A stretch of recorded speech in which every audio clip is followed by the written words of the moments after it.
नफ्सियाती वजूहात जिस्मानी से बड़ी रुकावट है।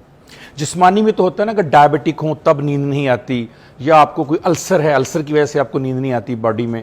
लेकिन साइकोलॉजिकल वजूहात वो हैं जो नजर भी नहीं आती, यानी you can not check in a test, लेकिन आपके अंदर वो चल रही होती हैं। लिहाजा अपने साइकोलॉजिकल इश्यूज को पहले रिजॉल्व करने की कोशिश कीजिए, खुद को रिलैक्स कीजिए। वो एक हिंदी का बहुत खूबसूरत इडियम है, पूत कपूत तो किदन समझे, पूत सपूत तो किदन समझे।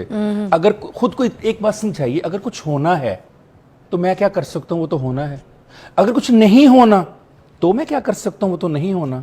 अगर होना और ना होना मेरे कंट्रोल में नहीं, बियॉन्ड माई कंट्रोल है, मैं किस बात पे परेशान हूं। जब यूं अपने आप को समझाएंगे, it is called self talk, self suggestion, तो आपको अंदाजा होगा कि मैं जिन बातों पे परेशान हूं वो बियॉन्ड माई कंट्रोल हैं, वो मुझे छोड़ देना चाहिए। वो है ना शाकर शाहबादी का, दुआ शाकर तू मंगी रख, दुआ जाने खुदा जाने।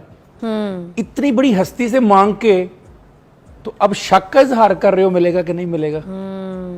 यहां तो मां से खाना मांग के लोग इत्मीनान से बैठ जाते हैं कि आएगा ही आएगा। वो कहता है 70 गुना ज्यादा प्यार करता हूं, उससे मांग के क्यों परेशान हो, थोड़ा सा इंतजार तो कर लो। क्या बात। जब आपने आपको इस तरह समझाते हैं तो आपके साइकोलॉजिकल इशू रिजॉल्व होते हैं, डिल्यूट होते हैं।